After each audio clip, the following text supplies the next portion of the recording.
On April 23rd, the Dallas Cowboys shocked the entire NFL by drafting Oklahoma wide receiver CeeDee Lamb in the first round. Standing at around 6'2" and around 198 pounds, CeeDee Lamb has put up back-to-back 1,000-yard seasons for the Oklahoma Sooners, and in this most recent season, he put up a season where he caught 62 passes, over 1,300 yards, and 14 touchdowns. I want to do a deep film analysis into CeeDee Lamb and see what he brings to the Dallas Cowboys, both the positive and the negative. Oh my God, CeeDee Lamb is just a beast of a playmaker. When you see CeeDee Lamb on film at Oklahoma, all you have to do is see him whenever he gets the ball in his hands. It's boom. Here's a cut. Here's a broken tackle. Here's, an uncanny, I think that's the best way to call it, an uncanny ability to make a play happen when there shouldn't really have been a play in the first place. On this play against Texas, there ends up being a trick play here, and Jalen Hurts throws the ball to CeeDee Lamb along the right sideline, and it's actually slightly underthrown. You can see that because CeeDee Lamb has to slow down and turn back to get the ball. But once he catches it, there's one defender, boom, one cut makes him fall, and then he breaks an arm tackle, which is something you see very often. CeeDee Lamb has this really almost underrated strength that he has in him, and he has the ability to break arm tackles, leg tackles all day, every day. And that strength he possesses and that quick burst and speed that you wouldn't really think he has, but he has more than enough to get the job done. That combination of all that, the strength, the speed, the ability to make a juke and put your foot in the ground and boom, cut off that's what makes him dangerous in open field. On this play against Baylor, you see it's a pretty simple route, just an out route about around 6 yards down the field, but CeeDee Lamb has the ability to make the initial tackler, number 13, miss. It's an arm tackle, and he just breaks right through it, and then he breaks through another tackle of number 38 with a spin move, and you can see he has enough speed where he's an agility to sort of burst around and sort of move around these guys, move through the crowd, sift through all of it, and he has the strength to break 2 or 3 tackles on this run, and it stopped pretty close to being a touchdown. So CeeDee Lamb brings that ability to just make players miss. And again, this play is from the same Texas game that I showed earlier.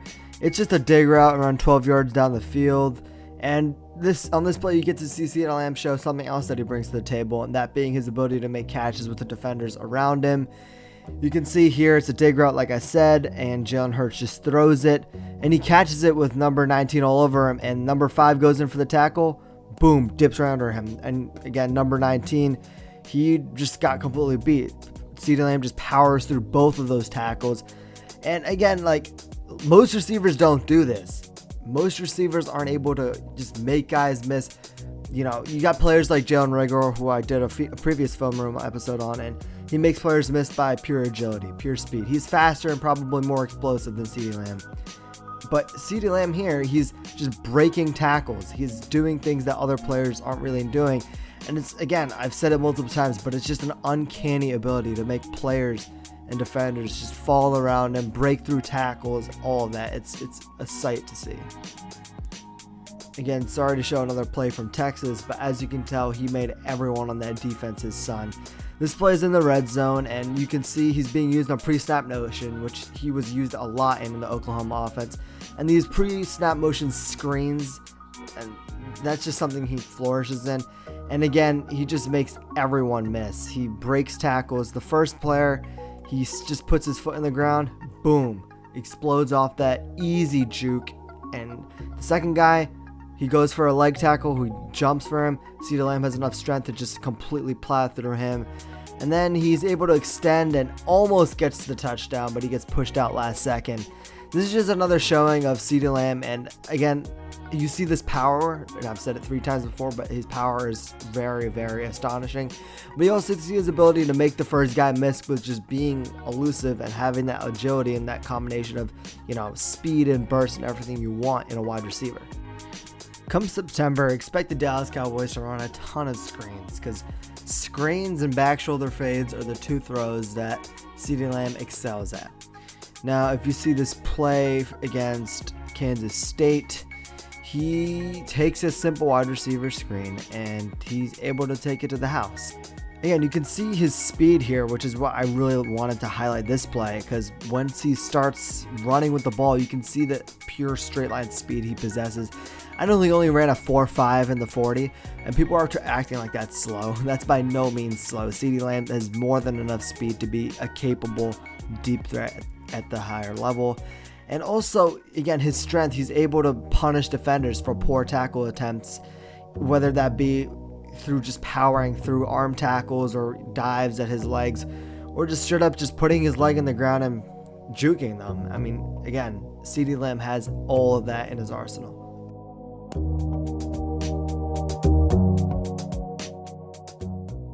Body control is also something that CeeDee Lamb brings to the table, and it's very impressive what he can do in this aspect. He's routinely able to make sideline grabs and get his feet in bounds, and he's on back shoulder fades, which is probably my favorite route for him. He's able to just, sell the deep route when he has to, and then boom, able to run a great back shoulder fade and get his feet in bounds. It's a skill that is really hard to find, and it's something that he's really good at. Against Alabama in the 2018 playoff game, CeeDee Lamb was able to feast on these back shoulder throws. On this first play in that game, you see him running a corner route, and he's able to shift his body position and turn or make a pretty difficult grab. It was a pretty good throw by Kyler Murray, the quarterback at the time, but he was able to come down with the ball, and he's able to sort of make these catches against defenders that probably shouldn't make. I wouldn't necessarily say he's a jump ball specialist compared to someone like T. Higgins or Denzel Mims in this 2020 draft class when it comes to wide receivers, but he's definitely has more than enough capabilities to make contested catches with defenders surrounding him or on top of him. And this is just one of those examples. He has the body control to make that late back shoulder adjustment, and he's able to come down with the ball. Now, the second play from that same game is more of a standard back shoulder fade that you see in most cases.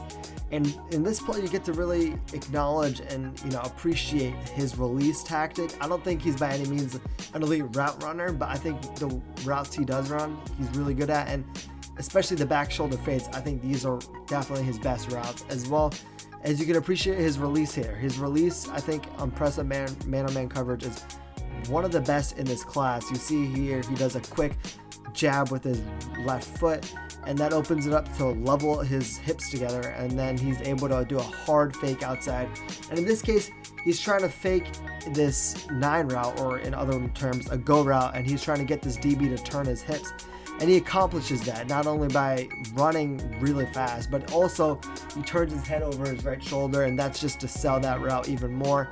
And then he has the exceptional body to control to turn into that back shoulder throw, get his hands up, make that catch with his hands, which is important. Some people don't think that's important. That's exceptionally and extremely important.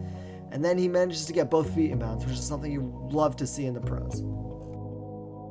On this play, he puts it all together in the end red zone, and he ends up making a touchdown grab. Again, this is a different release. He's running more to a fake to the inside and then cuts back to the out versus the previous play where it was just a straight up speed release and he's just trying to sell that 9 route. Here he tried to sell more of a slant or an inside route, an in route if you would. And here he can fake it to the outside. And again, as you saw from the first play in this game on the corner route, he was able to make a grab with the defender right on top of him. That's body control, and that's hand control, and that's the ability to make those grabs. And that's what CeeDee Lamb brings to the table in this aspect of football.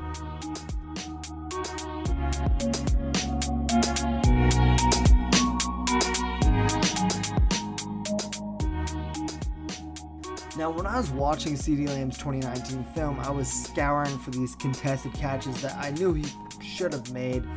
I watched T. Higgins film, Denzel Mims film, and these guys all had these crazy, remarkable grabs. And while watching CeeDee Lamb film, I was kind of let down a little bit. I couldn't find anything.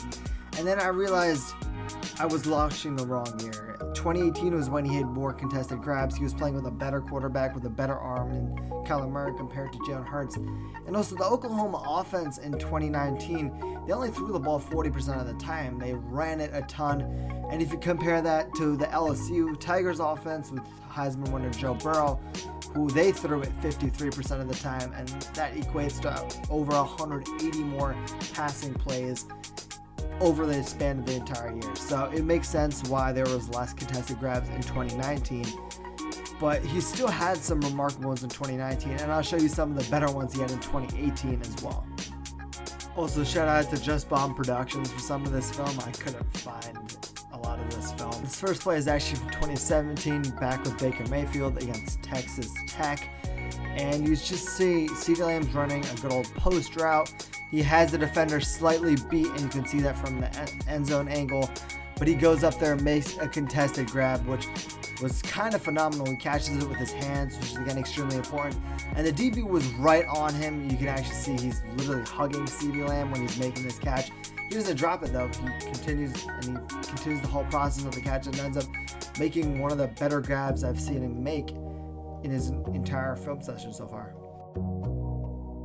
Now, in this play, CeeDee Lamb ran more of an out route comeback sort of concept, and again, you see the defender is literally all over him when he makes this grab. And here you can see some of that speed where he outruns the defense to the end zone. And again, I mentioned this before, but that 4.5 speed, it's more than enough to burn past DBs and safeties in the NFL. Now, in this play against UCLA, he's just running a straight up 9 or fly or go, whatever you want to call it. It's all the same route. He's running that straight down the field, and this was the type of play I was looking for in his 2019 film that I didn't really find. And I'm happy I found it in his 2018 film, and again, I think it's mostly due to quarterback play. What I really like on this play is he completely just outmuscles the defender. He's able to jump up, and he's able to just use those hands he has, those strong hands to come down with the ball. That's the type of skill I want to see when I see a wide receiver. I want to see them able to make these contested grabs, able to go up there, fight through contact, and make them.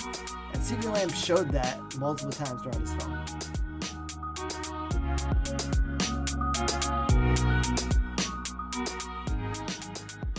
As a blocker, I liked what I saw in film from him. I think he has really good effort blocking, and he has the strength and ability to be pretty consistent at it.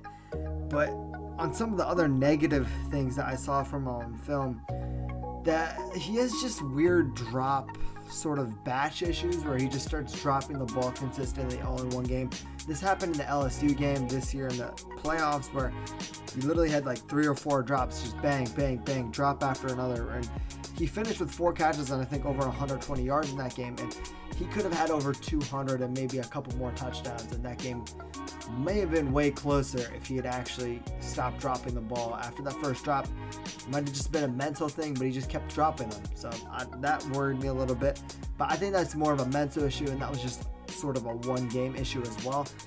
Another thing that's sort of worrisome is his routes. He doesn't run a lot of routes, at least in 2019. In 2018, he ran way more routes, and he was probably more consistent. Versus in 2019, most of his big plays came off screens and back shoulder fades.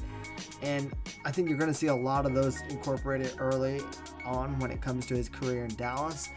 CeeDee Lamb also plays literally every single position. He played 99 snaps in the slot this year, and along with predominantly playing outside. So the Cowboys can rotate him, Michael Gallup, and Amari Cooper just based on the weekly matchup, which is something that's really good to have when it comes to just being able to scheme your team offensively.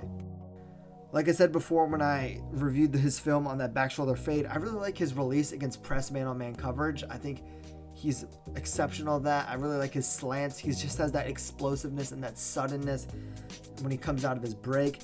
Similar with his out routes and his in routes, I really like that. And again, his back shoulder fade is the best route he runs in the book. He has more than enough speed for his speed release when it comes to playing against off-man, and he often manages to cover that cushion extremely quickly for someone who, again, only ran a 4.5 40. I think when it comes to Dallas, he's working with 2 exceptional wide receivers there, Michael Gallup and Amari Cooper.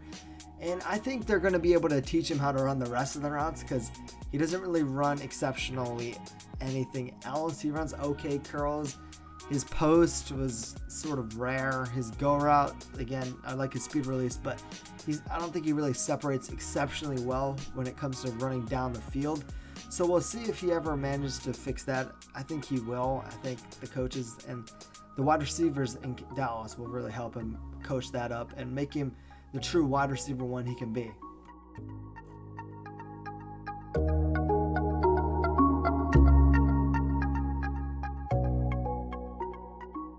Spoiler alert, I literally just said it, but I think CeeDee Lamb was the best wide receiver in the 2020 draft class. His combination of his physicality, his ability to make contested catches, his body control on the sideline, his really good releases, his ability to make players miss and just power through these tackles, which I think is his biggest benefit and his biggest positive for the Dallas Cowboys in 2020. All that makes him just a really high ceiling, high flow player. I really liked everything I saw from him on film. When I think of his pro comp, the way he runs an open field, I see a Steve Smith. But when you look at the way he plays, his ball control and all that, I see a DeAndre Hopkins. So I'm going to say, I think it's more of a cop-up answer because everyone is calling him a DeAndre Hopkins. But what I see on film is I see a DeAndre Hopkins with slightly worse ball skills, but also way better ability in space to make players miss and just make big plays in general.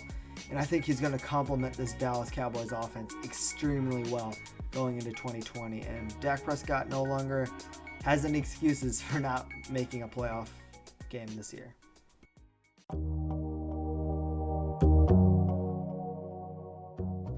So anyway, thanks for watching. This is my second film review I've ever done. Thank you for watching. Subscribe, do all that fun stuff. Like the video, it really helps out. And go follow the Flea Flicker Podcast Instagram page where we post our just everything that has to do with the podcast will probably be up there. Maybe even clips of the podcast eventually. So go check that out. Thank you for watching and peace out. Bye.